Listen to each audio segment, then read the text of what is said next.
Oh, yeah, it's the sweet, sweet sounds of another episode of Social Distance Drinking Club. Water, cocktails, poolside things. Welcome. Look, we got a little fun background there. Mr. Ledford chose a vacation destination for us today, huh?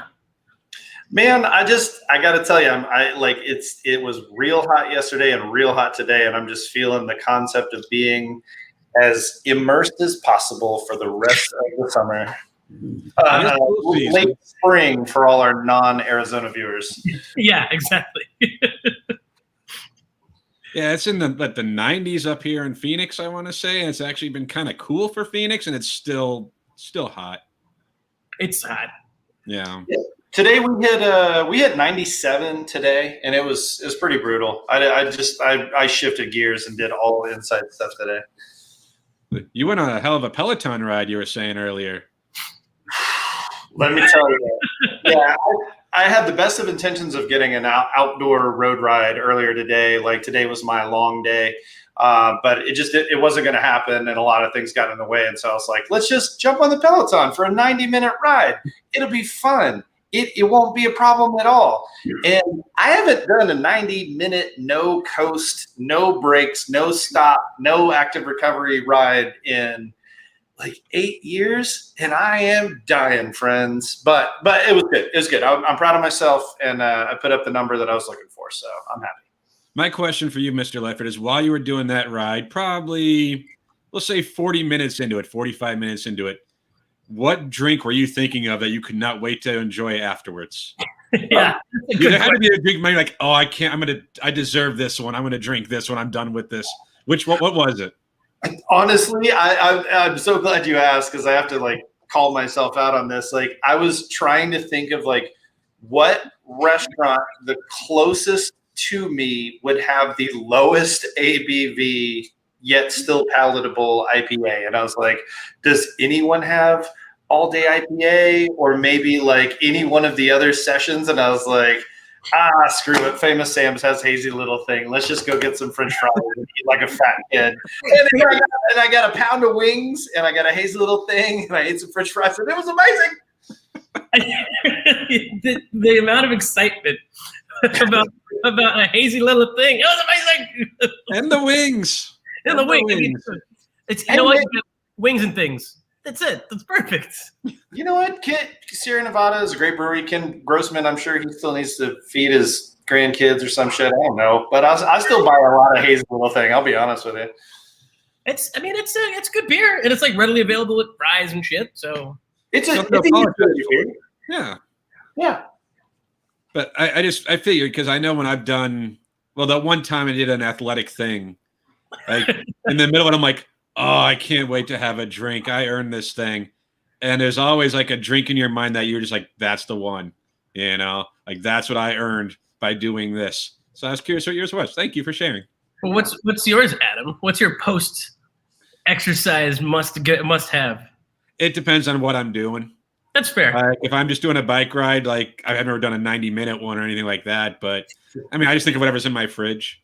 But there are times I remember when I would travel or go hiking or something, especially on my birthday, where my wife makes me hike on my birthday, and I know which breweries we're going to afterwards. I'm thinking of those. Green freeze, full green freeze. My internet sucks. Green freeze. It used to be my internet. Now this is the return of the internet. It's the revenge of the internet sucking. Oh, it's this time of year, I think, is what it is. Early pandemic last year was always my internet, and then it got better in the fall and winter, and some. Like, you have summer internet. I do not. That's what it is. Yes. I signed up for Cox Communications' summer internet package. So, more time inside. I wish StreamYard had the ability to run a poll, because we could ask our viewers what's better, mediocre internet and a compelling background, or great internet and a internment camp blank wall of fear. It lets me pop off the screen, guys. It's just a mellow background. It gives me more oomph. New poll. Does anybody wish Yusuf could pop more? Scratch the old poll. We got a whole new one. I often feel like, damn, Yusuf just fades into the background so regularly and is rarely right at the forefront of conversation. Jenny says don't background shame. Thank you, Jenny. Is what you have behind you considered a background? Yeah, it's most people just call it a wall. No, but it's a wall. Like, is any wall a background as long as you're sitting in front of it? Yes. Okay. There's a foreground and a background. That's how things work. I have the flag and I have the thing here. Ledford has all his guitars. Like, these seem like purposeful setups. You just have the wall. I am the decor here. I'm the decoration to this wall. It's the only thing this wall gets. I think Yusuf is secretly a Pantone rep, and he's rocking that one shade. Oh yeah. Is Pantone even, like, are they their own brand, or did they just like position themselves as like the end all be all color authority? I don't know. I always thought it was Crayola. That was the color authority. Then I turned 9. Guys, what are you drinking? It took him until 9 to figure out that the company behind Burnt Sienna and Indian Red wasn't the color authority.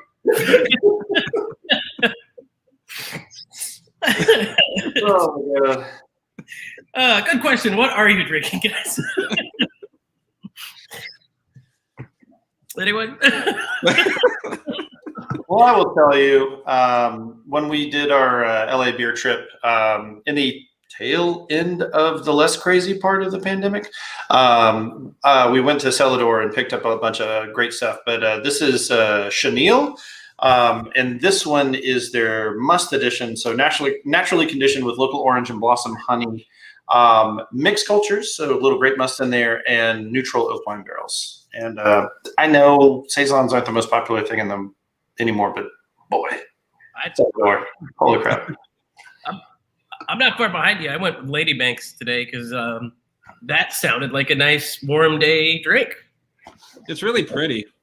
It's so pretty. Every time I open the can, I'm always just shocked at how gorgeous it is as you're pouring it. Like, even the foam coming out of the top looks like, berry foam. You want to keep it and like sip on it. I decided to go dark. Like, I've gotten to the point in the pandemic where I drank all my IPAs and now I just have the stouts, which is nice for especially when it gets to be 100 degrees out. This one is Pigeon Hill Majestic Beast. It was sent to me by my friend Zach in Michigan. You can follow him, the Brewman Chew, on the Instagrams and stuff. It's pretty good. Well, very nice, very nice. Oh, we got some comments coming in. Oh, Jim, what's up, Jim? Drinking a Barrio Blonde, very cool. Nice. Okay, Yusuf, I take it back. You guys don't know Jenny, but I do, and she is a very successful interior designer. And if she says that you are rocking the accessible beige, then I will bow to the more expertise. And that it's actually a background. She said, "Don't background shame me." So okay, yeah, it's you, Jenny. Point for Yusuf. Is that really a color, accessible beige? It is now. I think she also works for Pantone. It's a conspiracy. It's collusion going on right now. To go along this line of thinking, because I'm sure everyone's enjoying it, but isn't beige inherently accessible? Like, that's why it's beige. Like, it's harmless. It's the most harmless color out there, isn't it? Like, it's fine. I don't know, man. I don't know, man. I've seen some pretty beige-looking cops.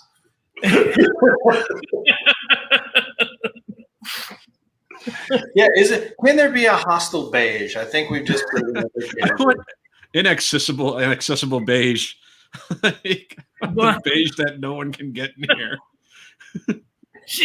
Jenny says it's the most popular color, and you all have it. Okay, well, we got. No, this is called pasty white, not beige. All right. Behind here. Oh man, this is called shotgunning 2 beers right after working out. Flustered red. Perfect. I do not work for Pantone. And This is called Social Distance Drinking Club. Thanks for joining us, guys. The color name game. Let's go. We've done it. We did it out of anything possible. I don't even know where to go from here. The whole show's over. That's it. Well, guys, obviously everybody's going to be doing their own thing this weekend. We're going to be doing our own thing this weekend, so this is the best time to kind of talk about Memorial Day. Indeed, it is Memorial Day. I can't remember what we did for Memorial Day last year for the show. We drank. That was it. You grew a horrible beard and chugged cheap beer with your industry friends. Oh yeah, that's right. I think I had the High Life and stuff. Oh yeah, his beard was horrible. It was really bad. It wasn't that bad. I mean, it wasn't great. I think we've come to the conclusion that this is maximum beard for Yusuf. Like that's it. But this is it right here. Tight and tidy is definitely the way to go. Like, yeah, you look like borderline radicalized last Memorial Day. It's a great time to bring this up. Thank you again to all the men and women who. Accessible page to Yeah. So we definitely should have Jenny guest on the show sometime. She is way funnier than all of us. 100%. We'll come up with color names and have her judge them. Ooh, I like that idea. That's a good bet. I am in on that. Well, I didn't make any specific plans for Memorial Day weekend. I'm actually going to leave town on Memorial Day because I have like 5 free nights to use in Vegas and like $150 in dining credits to use. And I was like, okay, I'm just going to go to Vegas for a few days. Adam, are you looking for the banner or am I? I am. I'm looking for it. I don't know what folder it's in. Okay, we should have that on speed dial. I think we need that one a lot faster. Did you guys privilege check me and you couldn't find it? Yeah. Did the guy who has a trip to Hawaii book try to privilege check me, and the guy who just came back from Hawaii try to privilege check me? Fight me. Just came back. It's been 2 months, man. Well, I mean, it's been less than the year you've gone. Is it okay? So it's a privilege check for all of us. Yeah, you know what? I think it is. We'll share the space. It's cool. It's cool. Cool. No, dude, I'm super stoked. Mid-June for us, but yeah, for those who we didn't talk about it, but it's our 20th anniversary. Julie and I was over the middle of COVID, and so we didn't have a chance to really do anything. And so this is our makeup trip. We figured this was the best time to like try to go, since we both had our shots before everybody in the universe decided that it's cool to travel again. So we figured, yeah, let's go. So dig it. I feel like a lot of people are going to Hawaii right now, or have been, and maybe it's almost like when you have a car, you always notice those cars on the road. And like since I have been to Hawaii recently, I just noticed more. And people, it seems like a lot of folks are going to Hawaii in the last 6 months, or even there right now. And I don't know if that's just a normal thing. Like, well, it was my first time going. I'd never been, but it's priced well right now. It's usually super busy, but I'm sure with people actually being able to go, and with the restrictions being lifted to the point where you can just show up with a test as opposed to when you had to quarantine practically until like February, March. So now that they're doing it that way, I think it's just priced really well, man. I was finding flights for $300 from Phoenix to Kauai, like Phoenix to Maui on American Airlines. So it's priced exceptionally well right now. I'll say for Julie and Elle and I, the 3 of us to be there for a week, all inclusive, minus the things that we're going to do on the island, we're in at like $1,000 a person for everything. That's great. But yeah, like you can't, I mean, for something that we had wanted to do for a long time and it had already kind of planned for it, like this just almost was a no-brainer. We were like, right place, right conditions. Hopefully it won't be overcrowded. And we're going to Kauai. Like, I don't want to see people. I want to see stuff. I want to like animals and green stuff. Like that's what I want to see. And ocean. That's what I want. That's what I want. For some reason, I just pictured the burger guy from Rocket Power, the older kid show, like just going like, "Hey, brother, you here for animals and green stuff?" Like that's it. Just, yep, thank you. That's what I came here for. I'm just looking forward to Ledford's descriptions of what he saw when he comes back. It'll rank up there with my descriptions of how things taste. He seems like he has it just on point. He's ready to describe things. I'm excited. Yeah, they scurried about all animalian. It was so spectacular. Oh, Jeff Cooley's joining us. He's he edited Drinking an Apple Porter from Dark Sky. Apple Porter. Nice. I didn't try that. Is that one of the anniversary beers? Is it? It's not, because I have those in my fridge right now, and none of them are Apple Porter. That sounds really good. I can say with confidence I've never had an apple porter. Apple brandy barrel aged porter, maybe? I think they've done that.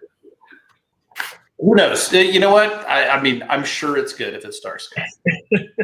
Jeff Cooley just posted a picture of one of the best looking Nashville chicken sandwiches, and it made me hungry while I was having dinner. My food tasted less good seeing a picture of someone else's food.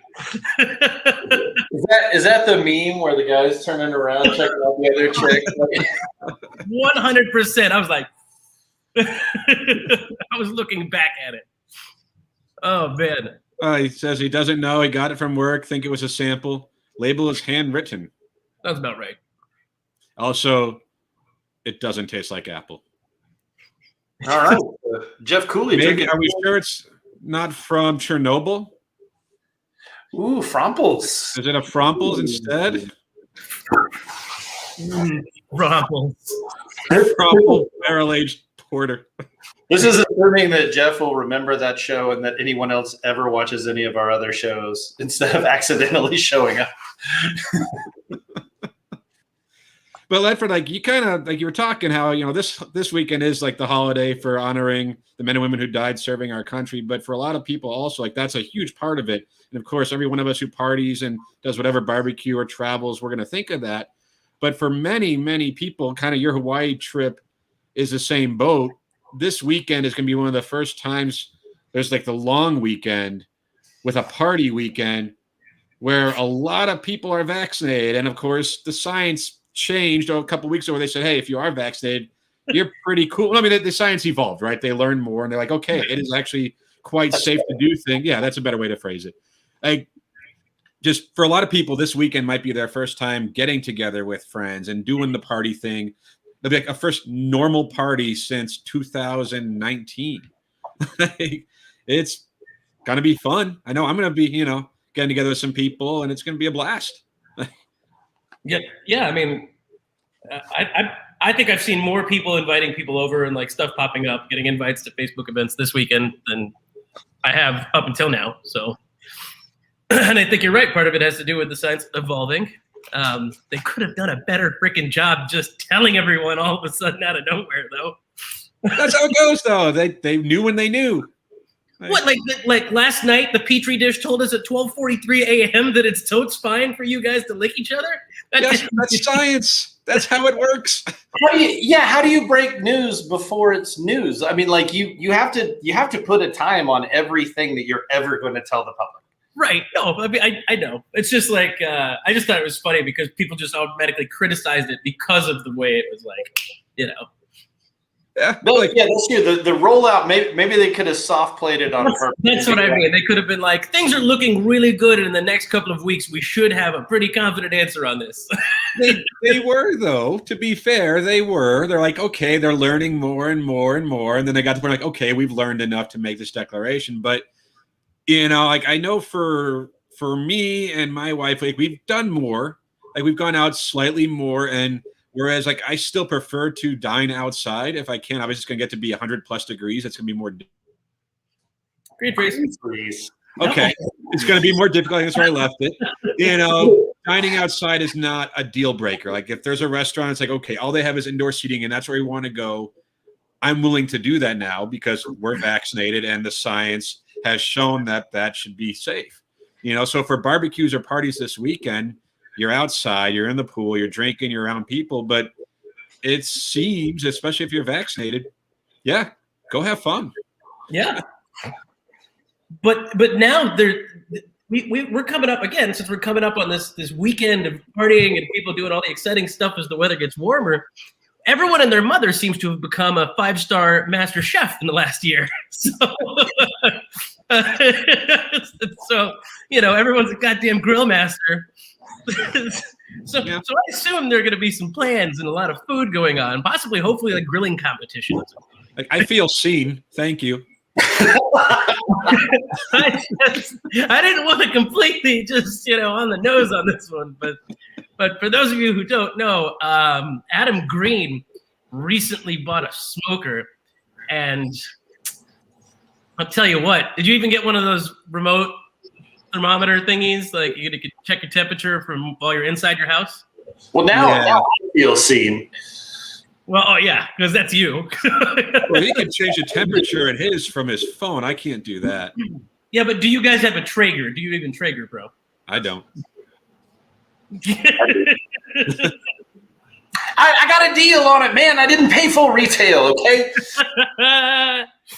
Oh man, look, Pelotons and Traegers are the new status symbols of 2021. So if you don't have a Peloton and a Traeger in your home, did you even live to survive 2020? Did you? But the thing is, you don't have to ask if someone has a Peloton or a Traeger in their home, because if they have one of those things, Yusuf, they'll let you know. Yeah. No, Says the guy who's wearing his Peloton shirt, I think on the last episode that we had. Yes. 2 weeks ago. No, that's confirmation. Yeah, you're not being disingenuous or salty right now. You're being honest. Yeah, I'm not. Hey, Cynthia is here. What up? Drinking a glass of Prosecco. All right. We won't tell anybody. She's allowed to have a little. She's already had the kid. Oh, yeah. You do the old pump and dump, I've heard it's called. Is that what it is? Yeah, you drink and then you pump and then you throw it away. For some reason, I thought that was a Bernie Madoff term, but maybe not. I'm certain that it is. I am certain that it is. Did Adam just leave the conversation because we talked about breast milk? I just felt like that was probably going a direction that we didn't want it to, and I didn't want to be on screen for it. Adam, you gotta normalize it, man. Men being uncomfortable with breastfeeding is a big problem in this. No, it's not that. It's just like we shouldn't be the ones talking about it. Why? You know what? I see your point. Maybe we were inadvertently calling somebody out. It's a very good point. But I made a Bernie Madoff comment. That's true. That's true. I turned it. We had already pivoted, but yes, all formula feeding over here. Everything is right with the world. Good check. Good check. Man, fuck you guys. That's fair. That's 100% fair. That's 100% fair. Am I part of that or no? I thought I distanced myself from it. It's me. I'm gonna sit in this moment. I'm gonna say that was out of line. I'm gonna take it back. Adam, thank you for saying something. Cynthia, thank you for saying something. All right, moving on. So weekend plans. So what are you doing for Memorial Day? I'm gonna stop pump and dump. Cultural sensitivity training. I'm a lost cause, guys. Maybe I should do. Don't worry. I'm hosting Traeger cultural sensitivity classes next week. They're gonna be just fine. Remember, folks, check your chicken. Don't choke your chicken in front of the guests. In which case, if your chicken is still alive, please take the chicken into another room. Memorial Day plans. Oh my god. Have you guys noticed like how popular, like talking about the grilling thing, like everybody's grabbing another grill. I would be like, I think that there's a legitimate percentage of the population who has added some sort of outdoor cooking appliance to their stable, or for the first time ever, to use this point. But like the griddle, like the Blackstone or whatever other brand, just like the flat top, so you want to be a short order cook griddle, has been like skyrocketing in popularity. I mean, like this is like GameStop stop before before everybody went broke. But I haven't gotten one, but I want one. I know I want two. I found a smoking deal on one that's just an outdoor one with a propane tank. And I just want to be like a hibachi chef. Just get it out in the backyard. That's it. Hashtag goals. I want to be able to do the choo-choo train with the onion for everybody. Like you flip it into your hat and then flip little shrimp tails into my pockets. There you go. See? There we go. So Jeff Cooley says, my wife just told me tonight we need to get one. Jenny says we got a new grill that's a combination smoker and grill. That's a smart option, by the way. Cynthia says I had to use a portable stove outside today to meal prep for my boyfriend. Definitely want a grill now. Hell yes. Everybody needs an outdoor cooking appliance. Well, and every weekend. Like everyone was home over the last year. A lot of people were home the last year, and there's like home improvement projects that you do because you see your house like, oh, this part of my house sucks. I'm going to fix that because I'm staring at it all day, every day. But now we're at the point it's like, okay, I want to cook more things. And you see people on Facebook, of course, they grilled this, they smoked it. I was like, oh, that looks fun. That looks delicious. I want to do that too. I know that's how it was from like, oh, smoking meats doesn't seem that difficult. Like, and it can create tasty foods. I'm going to invest in a cheap smoker and see if I like it. And within about 3 weeks of having that smoker, I want to buy a better one. I just don't have the money to do that, so it's okay right now. But I feel like that's the natural progression for a lot of people. No, it definitely is. Oh, speaking of fancy stuff, Lorenzo Lucas says, "Hey, what's up, Lorenzo? By the way, Kamado Vision Grill and Smoker. Kamados are super nice. I had a chef friend in North Carolina who actually now works for Kamado Joe full time as their like celebrity spokes chef. I don't know what her position is. I say Kamado, you say Kamado. Oh man, I firmly disagree with you on this, but I feel like we should bring in somebody else to. I don't know how it's pronounced. I've never heard of it before. I was making a tomato reference. I heard someone call it Komodo, and I know it's not that. So you're still on the safe side. Okay, you guys just killed my intro, but anyway, here's Brett. Oh well, here's Brett. Hey, buddy. Hey, friends. Hi, Brett. Hi. How are you? Doing better since I just poured this guy. Yo, what are you drinking? Oh, you got it. Kitsune dry hop porter. Nice. Very nice. Can't be mad about that. It's supposed to be really good. How is it? One could say it is really good. Tasting notes of deliciousness. Oh, God, you missed You missed nothing. Don't worry. Everything's good. Nothing happened. It's all good. We have not alienated anyone. No. So, Brett, how many outdoor cooking appliances did your family add over the pandemic? Just the one, the smoker that we got off of OfferUp, but still in the box at a discount with the cover, and it was life-changing. But is your smoker better than Adam Green's smoker? Yes. Okay, well, just checking here. I hope so. So Adam, mine it's was $200. It's an electric tiny smoker. It's fine. Perfect. It's a beginner smoker. Yeah. It's a starter. It's going on OfferUp next week. It's how Adam Green became a gateway smoker, Yeah, it's true. The electric tiny smoker is the gateway to other smokers. It's the vaping of the more advanced smoking that you get to later. Yeah, it is to smoking what vaping is to pipe tobacco smoking, right? Like it's just like classy. Next week I'll be smoking crack, I think is what we're getting at. So yes. Yeah, looking forward to it. You're like a totally volcano that T-bone. Is that too deep into weed culture? Like, no, I was with you on that one, but I don't know that Adam or Brett were. Well, we'll just move on. Okay, so Jenny said the same thing. Husband was like, I would totally cook dinner more if we had a grill, so we bought one and he's used it once. I've been that guy with other tools. Definitely not the grill, though. Definitely not the grill. Yeah. we got the smoker during COVID, but that was just part of like the wedding stuff. Like, I want to have a smoker. So that was towards the end of COVID, more or less. We did get a new convection oven, this gourmet device, but it's also kind of a wedding gift. It's been really nice. I think we got the Instant Pot before the pandemic.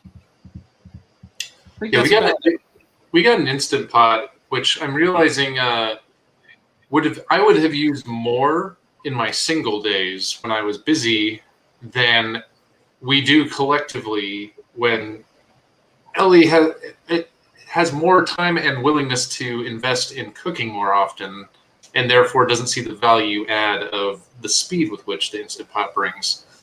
But from what I've had of it, it's been nice. That was a good time for a privilege check there. I agree on the Instant Pot. We got one, and I ended up actually selling it to a buddy because like everything that I wanted to do that sounded like super tasty and everything, it was like, set it to sear and then sear it and then add your mirepoix and then add your liquid. I was like, motherfucker, I could do that with the 3 pots I own now. Like you're not saving steps and you're making this harder to clean after it's done. Like I know it can boil an egg real fast. Wow, baked chicken, holy shit. Like, so the abridged version of this complaint is, this pot is not instant. Falsehoods and exaggerations. So to be fair, I think if you Adam, you're the only father among us that we know of. But if you were a parent with like 3 kids at home and you were going from frozen chicken to a meal in 30 minutes or less just by throwing it in the damn pot, I think the value add. Okay, Rachel Ray. No. He's got a great point, and I think that's there. But also like every like here's the lie is that there's no kitchen gadget that you can buy that doesn't require planning. And if you can actually plan to make a meal, in a lot of situations, there's no one size fits all, but in a lot of situations you can use a slow cooker, and a slow cooker is going to deliver more concentrated, more depth of flavor, more layers. Like you're going to be able to do so much stuff. And so for me, I just like the Instant Pot was just like, wow, this died in the 70s on purpose. And they just really intelligently rebranded it for many. Oh yeah. Maybe it's the greatest thing in the world to somebody else, but for me, I'm just like, man, a frying pan heats shit up real fast. It's really all you need. Jeff Cooley says, there's a room in my house that my wife calls the room where dreams go to die. My smoker is in there. Why do you have a smoker in your bedroom, Jeff? Oh. What else is in the room where dreams go to die? That's what I want to know. Yeah, what else is in the room where dreams go to die? Know what's not happening in that room. My house isn't big enough to have a room solely for dying dreams. Oh, Beer Bob says, hello guys, glad to see you back. Sipping on some toasted barrel from Elijah Craig. Nice, good stuff. Also, the man makes the smoker, not the other way around. He's defending you and your smoker purchase, sir. And I think that I did not mean to. I didn't mean to insult his tiny smoker. Okay. Hey, it's a 30-inch smoker, all right. 30 inches across. No, just across, I think. Maybe it's diagonal. I don't know how they measured it. Maybe they did like TVs. I don't think they measured like high-def TVs, but the answer to our question we asked, by the way, first of all, Sam Frazier, good to hear you boys. Got to go drag? No, he mentioned earlier he was just chugging on water because he was having to work. So I'm assuming that's at the on-field? Yes. That was my response to him, was why do you need to dress in drag, Sam? Sam can do whatever he wants. Okay. He's Brett. But the answer to our question we asked Jeff, what else is in the room? Dreams go to die. Okay, a MIG welder, a drill press, and camping equipment. So apparently there's a smoker and some other outdoorsy shit that's never getting used. You know what? For some other couple, that room is used for completely different purposes. Jeff, I gotta say, like, I mean, we're all in this gig for our own personal promotion, obviously, but I'm totally in the market for a MIG welder, so we should talk. If that thing is dying in your room, I need to fix some gates and shit. So let's talk. I'll let your boy, Jeff. Maybe we'll work something out, and he'll come up to Phoenix and buy a MIG welder, and we'll get that sweet chicken sandwich. Ooh. He posted a chicken sandwich from Philadelphia Sandwich Company, and it's a gluten-free Nashville hot chicken. Looks amazing. I need it. It's a must. Do you guys think, though? I mean, obviously not for Jeff, since his smokers where dreams go to die, but there's a lot of people taking a lot more pride in their cooking, like in showing those things off. And I think it's because like the social media stuff, because you throw it on Facebook or Instagram or TikTok, as the kids do these days. But it's pretty neat to cook something, whether it's like smoked, grilled, or even just regular food in the kitchen. Like, yeah, I made this. Like, I'll admit, I never used to cook much. We started doing like HelloFresh, Blue Apron, which, hey, if they want to sponsor us, I'm down. At this point, we're still worth checking with them too. But it's kind of allowed me to play in the kitchen and be like, I can actually make some things that are pretty tasty, and that kind of helped me be like, maybe I can grill more things, and I can get the smoker and do this, and like I'm capable. Like, it's a lot of fun. It really is. I'm going to say, to your point though, I don't think it's the posting of the stuff. I mean, even though social media volume has gone up because people have had a little more time because their work commutes and stuff like that, I don't think that was the game changer. I think it's just because restaurants weren't open.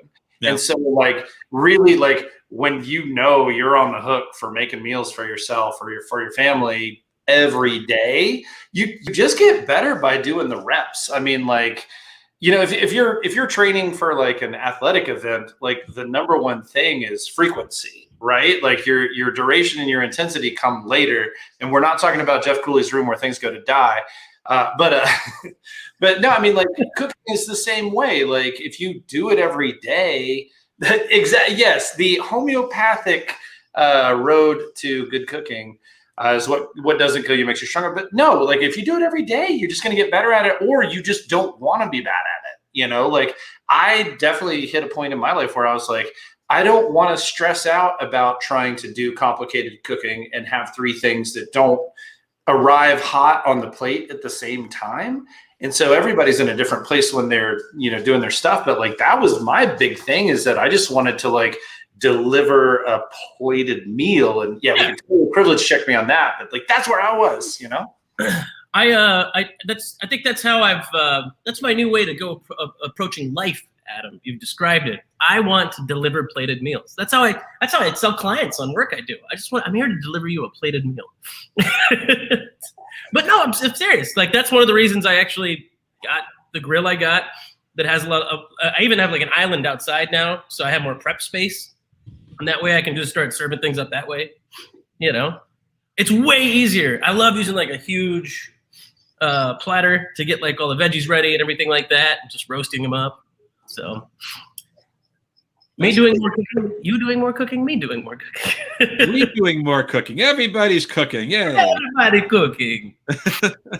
But think about how thirsty people were for when we had our first couple of cooking shows in the nascent days of Social Distance Drinking Club. I mean, like those were crazy viewed events. I mean, obviously all the chefs that we had are back at work now, and they, don't have time to open up their kitchen in the middle of a dinner rush to do those shows. But yeah, clearly more than just me has a love affair with food. Oh, and like I've come such a long way since those two when I was doing the cooking. Like now my mac and cheese I made in one pan on the stove with smoked pork. Oh, that wasn't a thing before. Man, my mouse was hovering on the distance button for you right now, and you totally redeemed yourself. Totally, 100% redeemed yourself. Have you guys seen the one pan hack? Like you just throw it all in like one like skillet and just cook it on your stove. Just the water, some milk, some butter, the mac and cheese, the packet, and you just make. I got it. I'll take care of it. Guys, you guys don't even know. Adam Green has discovered the concept of cooking. Have you guys heard about this like hot pan hack where like the food on the top part of the hot pan doesn't get burned by the flame underneath it? It's fucking crazy, guys. You put it in the pan, right? Yeah, the pan stops the flame from burning the thing that goes in the pan. That's wild. Well, That's wild. did you even know that if you open that door underneath the range where you make the mac and cheese, you can like heat things in there. Stop. Wait a minute. Is that the thingy that turns the squishy stuff into fluffy bread? Is that shit. I seen it. Somebody made Play-Doh and then handed me toast. It was incredible. That's a concoction oven. I think that's what they call it. That's the one. Yeah, it's got a concoction thing in it, right? I Y'all think. don't even know. You pronounced it wrong. It's concoction oven. Well, moving to the banner on the bottom here. With great poolside food must come great poolside drinks, of course. That's a must. We obviously know, Brett, that you and Ellie spent a lot of time working on cocktail recipes at home and perfecting the egg white cocktails and the shakes and foams and frothiness. But what is your go-to cocktail or beer by the water? Man, it's tough because that's like, honestly, it might depend on if I'm by the pool or by the beach, too. These are different choices. Where's the privilege check? I can't get there fast enough. I'm sorry. Did you want to talk about a trip to Hawaii by chance, or? There's a few people I hear that are going there or have been. Obviously I'm a beer guy, but I've said it 100,000 times on this show, but Tombstone Light, like a lager that feels like I'm supporting the local economy and still getting my cheap, dirty Southern redneck kick is like the best thing in the world. Like that's where it is. I just need somebody to make Budweiser, but don't call it Budweiser, so I feel good about buying it. As long as it's T-Stone Light, right? As long as it's T-Stone Light. No, Valley Beer Light or just Valley Beer. Honestly, like I'm down. I'm here for it. Like light lager, poolside. That's what I want. That's 100% what I want all summer long. I've slowly found myself less interested in light lagers by the pool, just because I want to save room for exciting food, and also like super icy cocktails are my jam right now. Like a mojito, like homemade mojito. Make it here, got fresh mint ready to go, or like a really good gin and tonic. Those are my go-to summertime beverages for sure. So, Yusuf, have you ever messed around with adding bitters to a mojito? I think we have once or twice. Yeah. Highly recommends. Yeah. Any particular bitters? So I was always a Peychaud's guy. But then I started to get into the Fee brothers, and the sour cherry that they do with a mojito is just like dynamite. Obviously, it doesn't taste like sour cherries; it's bitter, so it's like concentrated and nuanced. But like, I really have enjoyed that. I dig it. I like that. We got Cynthia says there's a thing called a strawberry daiquirita at Applebee's. It's a daiquiri and a margarita, and oh my god, it's amazing. Hey, Adam, can I just talk about how much of a goddamn bitters hipster you just sounded like? You were like, I was always this guy, but then I've been really getting into of late. Just it was a lot. Yeah. Okay. The industry like affords us these privileges for low cost. It feels good to feel fancy for a small amount of money. So can I tell you something I learned during quarantine times with poolside drinks when my pool was 95 degrees in the middle of quarantine, and I just said fuck it and was like opening the giant barrel-aged stouts. You get real drunk and dehydrated in 95 degree water and 110 degree weather when you're drinking the 15 plus percenters. Somehow my hat ended up in a tree. It was a time. There were clearly things in between. I opened the stout and my hat ended up in a tree. That happened. Yeah, but you know what happens when you drink heavy stouts in 95 degree water and 110 degree weather? You don't climb trees, that's for sure. No, but scenes go missing. Call that a brownout, sir. Oh, Jeff says, I want to hate on Applebee's, but those frozen drinks are good. Also, it's the only acceptable place for a grown man to order a Long Island. I disagree with the last statement. Is it not acceptable for a grown man to drink a Long Island? I disagree that it's not acceptable. I have one of my good friends, Brian Ballard, used to say that his favorite thing about ordering a Long Island is it's like a high five from the bartender. No, I mean, because, like, guys, don't you remember? I think I posted it on our Instagram. Even the new cocktail menu at Brickyard, the Long Island is in there, and, like, the third ingredient is regret. So, like, on the menu, it says, it's like gin, vodka, regret. Yeah, Long Island, ordering a Long Island immediately puts you on notice to the entire responsible serving staff in a state that's responsible for you not, like, flipping your car over on the way home. Or flipping the table and asking for you to fight. I want to fight you right now. I don't know why they turned into the Macho Man Randy Savage after 2 Long Islands. Here, brother.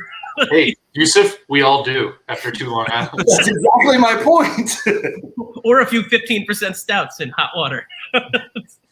Did Brett prove that? Like, it's always stout season, right? Like, you can drink those big stouts in the pool. It doesn't have to be 65 degrees out to enjoy a 15% stout. Like, the best pool drink is whatever you want to drink. It's the one in front of you.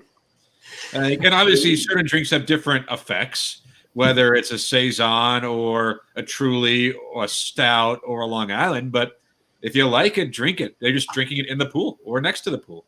I believe Beer Bob has a dissenting opinion here. Beer Bob said, beers or margaritas for the pool. Forget your seltzers, Yusuf. Listen, I never said I was taking a seltzer to the pool. I said gin and tonic, and I said mojito. No, he's not bringing a seltzer to the pool because he's trying to look more impressive at the pool to the ladies. No, because you should already assume I'm bringing the seltzers to the pool. Those are in the cooler already.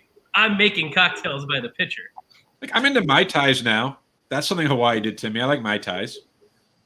Hell yeah. So speaking to what Yusuf just said, like, make ahead cocktails, like, is that like, I mean, like, is that a bougie paradise, or is that like the ultimate sin? Like, I feel like it's fine, and I think it's the easy way to host a party. Why would it be a bougie paradise? I mean, you can pre-mix gin and tonic and just take it to the pool. No, yeah. I'm not talking about like pre-mixing it from your kitchen to your bedroom, you goddamn alcoholic. I'm talking about making it a day ahead. Like, in that world, like, as long as you take enough steps to the toilet, you have made it ahead. I'm saying, listen, overnight made beforehand cocktails. As far as I'm concerned, I'm ahead of the game if I have a gin and tonic in my hand. I'm way ahead. Okay. If you make it the night before, Adam, you can drink in the morning and not worry about not making the drink you're supposed to bring. See? Look at how easy this is.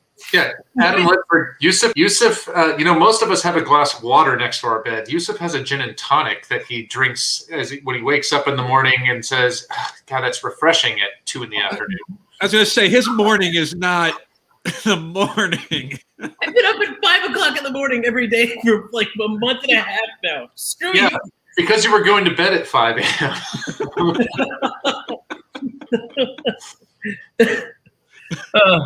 Yeah, Yusuf, what real question, putting you on the spot right now, what in the last 3 days have been your dinner meal times? Go. What was it? 8 o'clock yesterday. Today was early. Today was like 6:30. That's right. But it was like that was my lunch because that was my first meal. So I'll probably still eat again in a few hours. So that's not dinner then. So, I mean, what the hell does it matter what time I ate?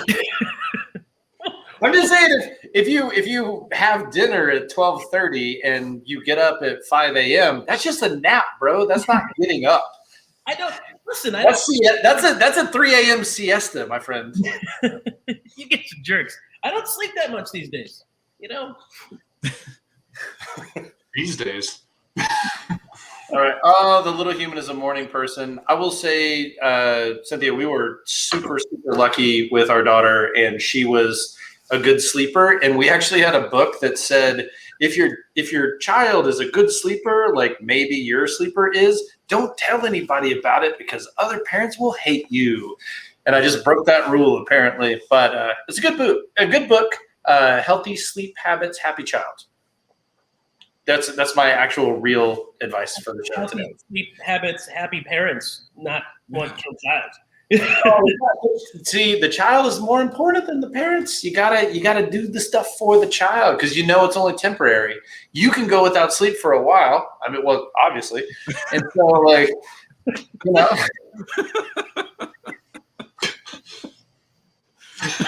I'm working like 12-hour days right now, man. You guys are killing me. Well, we're just taking our digs, man. We're taking our digs. Tell This guy's Kim over here Jong-un to logging let off you off work. the hook for a little bit. Tell him to give you a break. What? Tell Kim Jong-un to give you a break. I can't. If you're clearly recording from. It's called internment, not fucking volunteerism. Like, I'm stuck for a while. Oh man. Well, you know what we don't have here? Make ahead cocktails in my internment camp. But out of Ledford, you had one that you like. Yeah. Do you have that? I posted a URL in the private chat. Do you have that by any chance? Yeah. So, Bob, this is what I'm talking about. Definitely not talking about either of those things. Although, I mean, Jumbo Juice. So that was the thing that we learned about later in life. It was Hunch Punch on the West Coast. That's what we called it. But I mean, yeah, it was all the boat drink ingredients with whatever the cheapest Everclear was, and that's like how we ran it. But no, I'm talking about like proper delicious cocktails that like maybe there's a finisher. So like the one that I was suggesting that I saw that I thought would be really great is do it with a box wine, but add blackberry, pomegranate, let that chill overnight, and then top it off with ginger beer. And I was like, that sounds amazing. Like, I want to do that. I don't think there's anything wrong with this. No, I don't see anything wrong with that. And boxed wines are actually, it's basically you're making like a sangria. Like you're drinking a nice drink the next day. Who cares if it was partially made the night before? I don't see the issue with this. Yeah. I don't know that there was an issue. I just was kind of thinking, like, I thought it would be a great topic of conversation because, like, I don't know if any of our, like, more cocktailian friends want to chime in, but, like, is there something lost if you make something en masse? Hey, what's up, Yusuf? I just want to point out, I'm no longer a cocktailian. I'm a citizen of this country. So if you could just... Why are we talking about aliens and why are they cocked? Oh man! So anyway, if any of our large cocktailian friends would like to chime in, no, they like welcome our new cocktailian overlords. I think you guys get the gist of what I'm saying. Like making a bunch of shit ahead of time, is that a sin? Do you like? Is a proper drink measured by doing it one at a time for the person? Like, is it a kaiseki menu kind of thing? Or can you just make a glorified batch of Hunch Punch and serve it at a party and people go, oh, this is delicious. I love it. I think I would like to probe deeper on this cocktailians idea you're talking about. I think this particular beverage would actually would turn even the least cocktailian of us into connoisseurs of the cocktailian lifestyle. I hate you guys so much. Ledford, I got you here, though. I would think, just as like a consumer, if I'm paying for said drink, I want to be made in front of me. I want to be made fresh like that. If I'm just going to a party, I don't really care if it was made the night before, if it's being made right there. If I'm going to a barbecue this weekend, pool party, whatever it is, I'm just happy to be drinking. Doesn't matter when it was made, necessarily. Like, that's how I see it. Amen. Thank you, Adam. Adam's got to stick together. I'm okay with it. I did just post that link, by the way, on all the socials there, so you guys can grab a link or a recipe for the red wine, blackberry, and ginger pitcher cocktail. And also probably ignore the 3 or 4 comments above that. That'd probably be smart too. I don't know why we'd do that. I don't know. I don't think we would do that at all, considering Lorenzo already said, can a mixologist also be a cocktailologist? Lorenzo, great fucking question. Fantastic question. Did you see my follow-up, Yusuf? That's what I said not to do. Now I have a question about the cocktailian thing. Ledford, that's not the first time you've said that, is it? That came from somewhere. I was going to walk off. Yeah. No, so okay, real quick. I'm going to walk off, but I'm going to come right back, and I'm going to tell you why I went there. I mean, talk amongst yourselves. All right. I'd rather just have awkward silence while we wait for him. He said he was going to come back, but I really need to know where's he going? Like we hear the door close, the car start, drive down. I told you guys. All right. Okay. This happens. Everyone's in a different place. There we go. Okay, so Gary Regan, The Joy of Mixology. This is probably the greatest single book. Like if you care about making mixed drinks, if you care about like bartender craft and not just doing it at your house, but like if the industry is interesting to you, I think that this book is amazing. Anyway, that's where Cocktailian comes from. He's a Cocktailian craftsman. He's a mixologist. It's all like fancy, but it's like it's got a lot of practical stuff in there too. It's like if you're a bartender, always wear a wedding ring, whether you're single, whether you're male or female, whatever. Like wear a wedding ring because it's an immediate diffuser for some drunk asshole trying to cozy up to you in a weird way. And like it's like little stuff like that. There's 100 tips like that, but like it's a real, honest to God bartender's guide. As a true Cocktailian, I know for a fact that the wedding ring is actually used to open up beer bottles when you don't have a bottle opener. So I'm just wowed. There are Cocktailians among us. I had no idea. Well, I mean, the Pentagon is going to tell us more about these UFOs, and I think the last cocktail I had was out of a saucer. So who knows? Thanks for joining us, everybody. Beer Bob, you too. Et tu, Beer Bob Goose. Well, we've talked about poolside drinks. We have talked about warm weather partying and food and cooking and grilling, but we haven't touched on our non-alcoholic summer treats. The slushies, it doesn't have to be you know what? That's fine, Adam. But no one's allowed to call me the alcoholic if he gets mad about the non-alcoholic beverages we're about to talk about. I wasn't mad. I have nothing to contribute to this segment. That's all. Nothing. You don't like ice cream?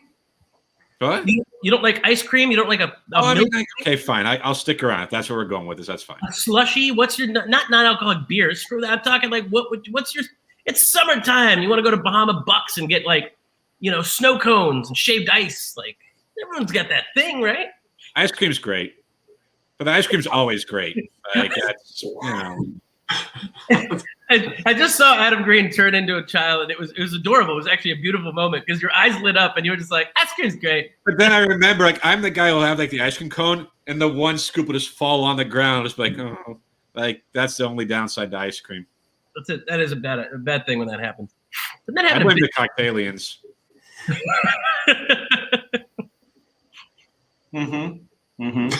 So we're just going with ice cream. That's what he had to contribute. That's why I left. I tried to leave. Does this become a thing in real life? Like in real life, in IRL dogs, when we're all hanging out at the bar drinking, and then someone's like, "So, anyone see that episode of blah blah blah?" Like, if there's 20 people that just get I'll just stand within earshot and figure out when I can come back and be a part of this conversation again. No, see, I feel like we're post-COVID. We're all gonna be back in the bar. We're gonna be so socially awkward being in the same spot at a point. There's gonna be an awkward silence, and Adam Green's just gonna suddenly blurt out, "I like ice cream," and we won't know how to respond. To be fair, I'm a little rusty on summer treats because like last summer didn't happen.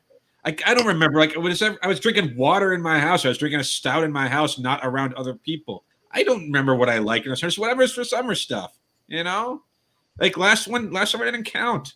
I'm rusty. That's fine. I'm rusty. I forgot how to summer. I have no frame of reference. I'm sorry. Well, So I have to rep for Tucson. I know that some people think it's overblown, but a watermelon EG's in July is magical. I love it forever. Also, okay, to be fair to Beer Bob's point, it's a standalone fantastic treat. It's all ages, all levels of recovering from addiction, as is. But you can put rum in it. You can put rum in it. It's real good. Oh, 100%. I went to Bahama Bucks like 3 weeks ago, and Bahama Bucks? Bahama Bucks? Yeah, the shaved ice place that imports their shaved ice machines from Hawaii, so they're like fluffy and awesome. You've never been? I don't even know this thing. No, that's why I asked. Like, that sounds like it's a franchise. There's a bunch of them here in Phoenix. But next time you come up, we'll get it. It's way better than EG's. That's fair. Like, I don't think EG's is the best thing in the world. Hawaiian shaved ice is way better. I really love watermelon EG's in July. Also, it's my birthday month. I'm going to go ahead and start front running the fact that July is my birthday month. You know, I don't really like to talk about that, but figured I would just like tell you guys. Man, you know what's better than somebody that celebrates a birthday month? Somebody that leads up to it more than a month in advance. Yeah, I was gonna, because he said it's my birthday month, and I'm like, it's still May, right? I didn't sleep for that long. Is it still May? I guess it's still May. This weekend is the end of May. Yes. Okay, I'm with you guys now. So EG's fine. Yes, you could add rum to it. Definitely did it with Bahama Bucks. That's a favorite of mine. But the Hawaiian shaved ice situation is so good. So you gotta have that. Mr. Barry, did you have a delicious, tasty summertime treat that's not boozy? I mean, it's not boozy. It's also not delicious. Would be a seltzer, and not boozy. You know, one of the things I really appreciate in my neighborhood, some of the janky ice cream trucks ride around. Like, there's a really great thing about being in like an area in transition, is that like the really janky ice cream trucks drive around, and they have like the orange dreamsicle bar things that are really cheap, and always a winner. I'm with you on that. I kind of, the other day for some reason I was thinking about the old push pops. So oh, I think I had one of those like a year ago, and it like sent me back to my childhood, and I got really excited. Flintstones ones, right? Jenny just redeemed you there, Mr. Ledford. She said her birthday is in December, and she's already started celebrating, so that's fine. Okay, not to get too inside baseball, but like Jenny was a good friend in like high school, but like we would have been like so much better adult friends. You know what I'm talking about? Like, you have the people in your life that you like know on Facebook, and you're like, oh my God, you're a real amazing, like super hilarious person. I wish we could hang out, but you know, bi-coastal. Don't be a creep. I had to do it. Take a serious beat, and I get railed for it. I mean, you did say adult friend. That just like lends itself to creepiness. Also, she did say, I drink a bunch of frozen coffee things all summer. I'm in on that. Frozen coffees, blended coffees. You know what? I think it's a once a year thing that I even get a Frappuccino from Starbucks. Like, just one time I go get one of those. I prefer the coffee bean, actually, because they do this like mocha java chip thing. It's really good. But, yeah, I'll take that. And of course, Beer Bob coming in with Jenny. I'm super fun now. Beer Bob coming in with the Lost Me Not Alcoholic earlier, and now he goes, oh yeah, have you tried alcoholic freeze pops? Damn it, Beer Bob. Wait, no, he's got a point. So if anybody's been on the Tucson, there's the Tap and Bottle Empire now. They have Tap and Bottle North, and now they have Westbound. And the it's a cool concept. Like, do you guys have anything in Phoenix where they have the shipping containers that they've converted into retail space and bars and stuff? Yeah, the Churchill downtown. Very cool. So they have one of those. It's Westbound. They share an alcohol permit for the whole area, so you can get a beer and walk around and shop. It's really cool. But they have like Alka Pops. Like, they have like the frozen alcoholic stuff, and it's amazing. So you can watch a live show and it not die in the middle of the hot Tucson nights. Yeah, it's great. Otter pops with booze in them. And then Lorenzo with the carajillos. I fucking love a carajillo. That's hands down. It's simple. It's easy. It's delicious. It's iced coffee essentially, and liquor 43 shaken over ice. That's it. Can I get it without the iced coffee? No. Okay. No, it's not possible. You can have the liquor 43 shaken over ice, but I don't know how good it'll be. Maybe if you try it with a Yoo-hoo, it'll taste good. Probably not. That's what a PBR coffee is for. It just tastes like PBR coffee's so good. it tastes like Yoo-hoo. It tastes like Yoo-hoo. It's so underrated. It's so underrated. Is Yoo-hoo underrated? Yeah, Yoo-hoo's great. Not by Adam Green. What do you mean Yoo-hoo's not great? You gotta tell me Nesquik's not good either. The fact that Yoo-hoo is rated at all shows that it's not underrated. Like the fact that it's rated is good enough. Oh, see, I thought you were going to be in my camp. I was just going to say, I think it's very appropriately rated, called "It Was Good When I Was a Kid." And then, like, when you have a PBR coffee, you say, "It's good for when I'm drinking and want to act like a child." And that's where you are. Hey, I love PBR coffee as a kid. Okay. All right. Another poll, SDDC exclusive. Would you rather have PBR coffee or cacti seltzer to feel like a hip with it youth? You want Travis Scott's seltzer brand, or do you want coffee liquor that tastes like Yoo-hoo that's not beer, but we pretend it's beer? Ooh. I mean, I think maybe I just depend on the mood there. Lorenzo, the new Guinness cold brew coffee stout is great over ice. Ooh. I think we might have to get into some coffee cocktails in another episode coming up. I think we have to talk coffee cocktails and coffee infused beers and coffee, and then everyone just keep looking at Adam Green. Coffee and more coffee. I just thought Yusuf was suddenly admitting that, yes, he's been tired from working so much, and he just said coffee 18 times in 5 seconds. All I know for certain is Adam Green is washing his hair that night of that episode, whatever it is. I'm going to not drink coffee that episode. It's totally fine. He's definitely gonna have an appointment that he has to be at that night. I'll just drink beer. It'll be fine. Can it be a coffee stout, Adam? Maybe. All right. What if I promise to find a really good one for you? No, I mean, I probably have some beers with coffee in them in my fridge right now. I could drink those. You know, I think that could make the episode even more exciting. Is if we do it in the right place together with like a mixologist friend of ours, we will just try as many cocktails as possible to get Adam Green to try and like a coffee cocktail. I promise by like the 5th one, I'm going to like anything I drink. This one's fine. Can you imagine the pace and the pitch and the intensity of a show where we've been railing back alcoholic, caffeine-laden cocktails all hour? I mean, the one cocktail we'd split 4 ways, right? So we'd all get a little pour of it. That way, we're not getting completely hammered. But sorry. You lost me at we're not getting completely hammered. I'm out. Fair point. You're right. and on that note, I think we should be out because I'm liking this idea way too much. It's a little late for me to get coffee right now. Hey, it's almost time for your siesta. You don't want to interfere with your 2-hour 3 a.m. nap. No, it's almost time for dinner.